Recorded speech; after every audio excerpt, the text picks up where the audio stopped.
Сәлем достар, бүгін сіздермен бірге үй жағдайында өте дәмді болатын картошка по-деревенски жасайтын боламыз. Ол үшін менімен бірге соңына дейін болыңыздар. Ең алдымен өзімізге керек орташа көлемдегі картоптарды алып, жақсылап жуып, сыртын кептіріп аламыз. Одан кейін бізге осындай кең ыдыс керек болады. Одан кейін картоптарымызды алып, видеодағыдай бөліктерге жақсылап әдемілеп бөліп алатын боламыз.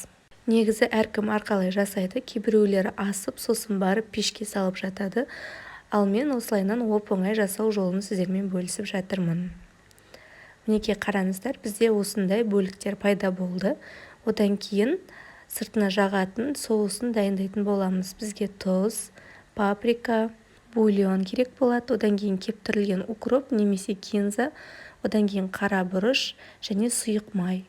Осының барлығын жақсылап араластырамыз да картошкамыздың бетіне құятын боламыз.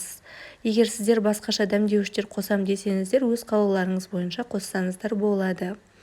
Одан кейін осылайынан қолымызбен барлығын жақсылап араластырып сіңдіріп, осылай пергамент қағазымыздың үстіне видеодағыдай қойып шығатын боламыз. Қызып тұрған 180 градус пеште 20-25 минутта пісіріп алатын боламыз. Дәмі өте дәмді болып шығады. Кез келген соуспен ұсынсаңыздар болады, немесе балық қуырғанда, например, тағы да басқа тамақтар жасағанда қасына гарнир ретінде ұсынсаңыздар болады. Дәмі өте дәмді және жұмсақ болып шығады. Мінекей ортасын өздеріңіз көрсеңіздер болады. Менің видеом сіздерге ұнады деген үміттемін.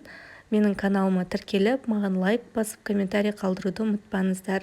Алдағы уақытта бұдан да көп жақсы видео рецепттер шығатын болады. Баршаңызға ас болсын.